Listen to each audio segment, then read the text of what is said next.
Em nome do Pai, do Filho e do Espírito Santo. Amém.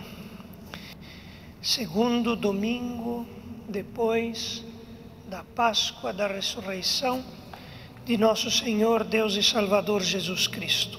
O primeiro sempre dedicado a Tomé e o segundo dedicado às portadoras de aroma, que foram aquelas mulheres que levavam os aromas, os ungüentos, para ungir o corpo de Jesus pós-mortem. Antes de mais nada, nossa gratidão à Liga das Senhoras Ortodoxas, aqui que tem como suas padroeiras esta festa das portadoras de aroma. Peço apenas perdão por minha voz, mas vou tentar concluir o nosso raciocínio. As portadoras de aroma, elas não são ao acaso. Então nós vamos começar essa história com José de Arimateia. José de Arimateia e Nicodemos eram dois importantes judeus do Sinédrio, do grupo farisaico, que tinham uma admiração por Jesus e acreditavam que ele fosse um enviado por Deus. Não posso dizer sinceramente se acreditavam que ele fosse realmente o Messias, mas davam a entender que acreditavam nele como algo nesse sentido, principalmente como mestre de Israel. Nós temos um lado, Nicodemos, que foi de noite, sorrateiramente, e diz o Santo Evangelho, por medo de Jesus, por medo dos judeus, encontrar a Jesus. Esse era um. E nós temos o outro personagem, que é José de Arimateia, que apesar do medo dos judeus, porque ele poderia perder até o seu cargo e a sua importante posição no Sinédrio, apesar disso, ele não fez como Nicodemos. Ele não foi atrás de Jesus na escuridão da noite por medo dos judeus. Ele foi até Pilatos e publicamente, mostrando que era discípulo daquele mestre, foi até ele requisitar o corpo de Jesus. Isso deve ter causado um mal-estar muito grande entre todos os judeus do Sinédrio. Mas José de Arimateia faz aquilo que muitos de nós tememos quando estamos fora do núcleo de igreja. Nos passamos por pagãos, fazemos o que fazem os pagãos, pensamos como pensam os pagãos e não nos damos a conhecer como cristãos. Às vezes, por um remordimento de consciência, fazemos aquele sinal da cruz que parece nada. Ou seja, os outros podem pensar que eu sou cristão, e pior ainda, os outros podem pensar que eu vou na igreja. Que pecado ir na igreja. Isso para o mundo é horrível. Pode tirar você das panelinhas, pode tirar você do convívio daqueles que estão ao seu redor, porque são pagãos ou ateus, ou pior do que isso às vezes.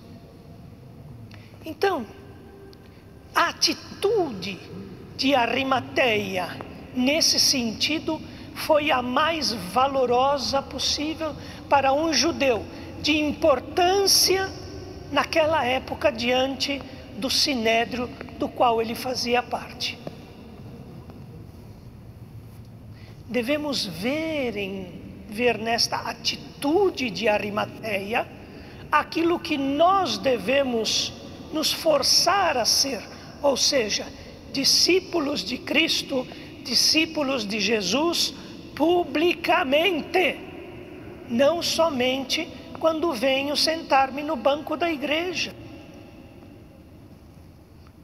Eu não posso ser cristão só dentro de igreja. Eu devo ser cristão no meu trabalho.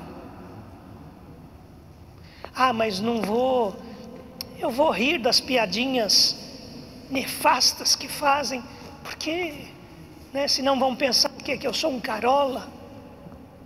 Eu vou falar as palavras feias junto com o meu grupo de amigos, porque senão vão pensar que eu sou homem que vai em igreja. Isso não é atitude de cristão.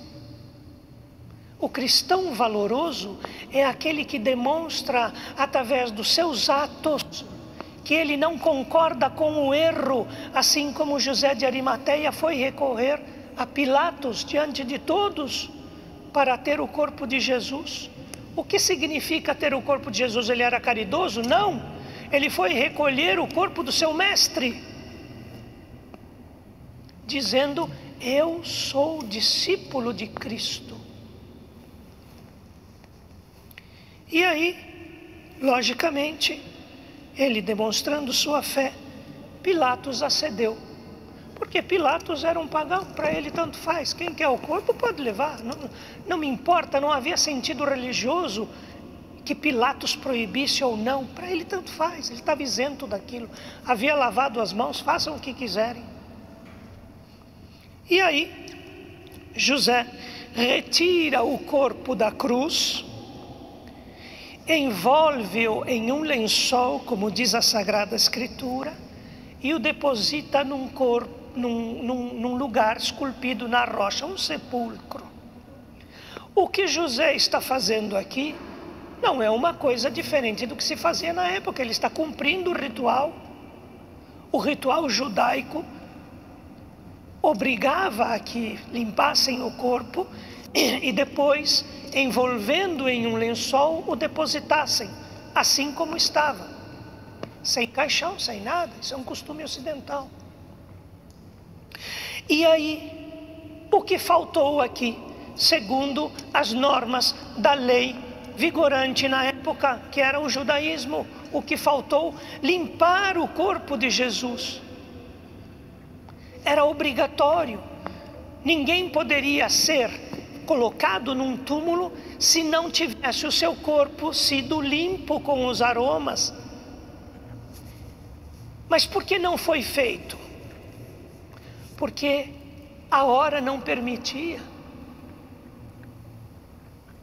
Tudo corroborou para que desse certo em todos os momentos, inclusive a morte de Jesus, que poderia perdurar-se, mas o Shabat ia começar, e nós sabemos que para os judeus da época não se podia fazer nada durante o Shabat, como não se pode hoje.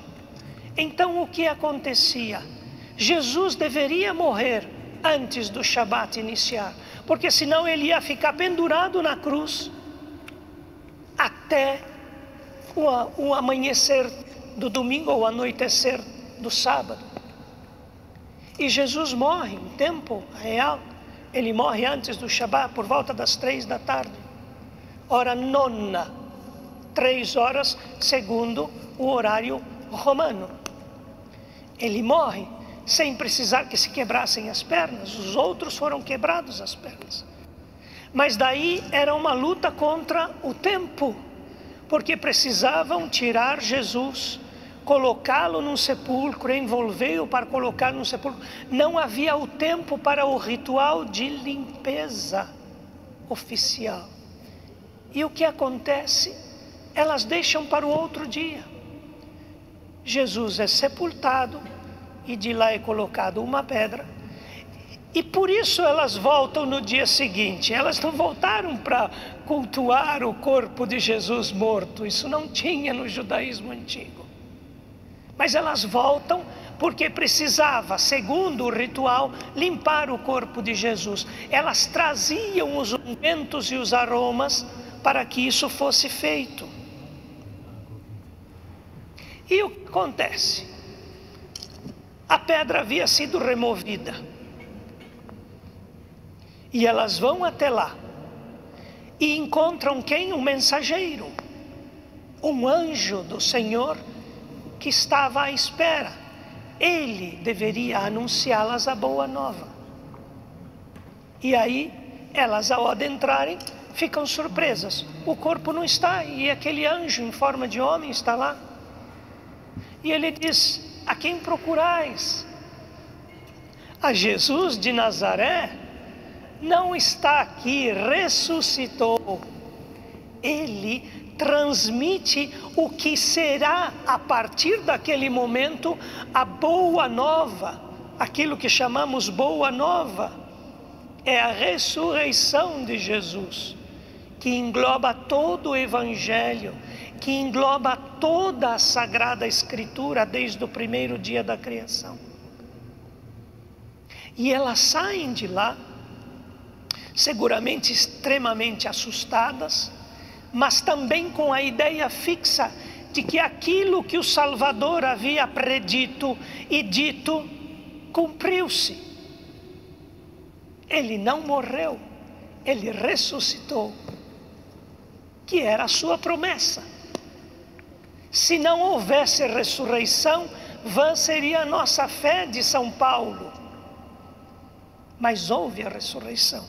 E aí elas saem de lá e ele ainda diz: vai. E diz aos discípulos e a Pedro: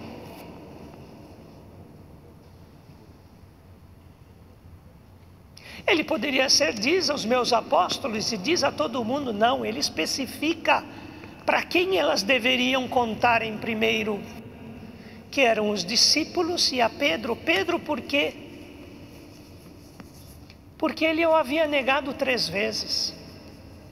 A Pedro a notícia precisava chegar para que Pedro soubesse que a sua narrativa de negação era vã, que Jesus havia ressuscitado dentre os mortos e que ele era o verdadeiro Messias para se crer e para se seguir. Por isso elas vão aos discípulos e a Pedro.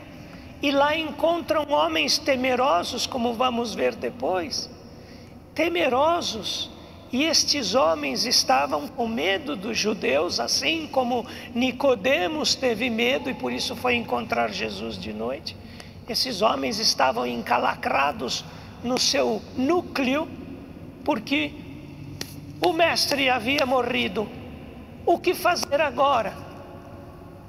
Assim que não havia uma plenitude 100% de que eles acreditassem que ele poderia ressuscitar. Senão estariam todos diante do sepulcro.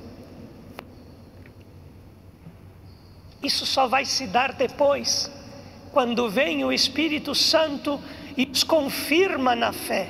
E aí, seguramente, eles irão todos saber. Mas antes disso ainda, virá o próprio Cristo, que depois entrará no quarto fechado onde eles estavam e anunciará que é Ele. E Tomé vai dizer que quer ver as suas chagas. E aí vocês já sabem a história, que é da semana passada. Assim, o que tiramos de hoje? Primeiro, a palavra de Cristo é única e ela se cumpre. Segundo, ter medo de mostrar-se cristão é um erro grave que pode nos custar a vida eterna. Em nome do Pai, do Filho e do Espírito Santo. Amém.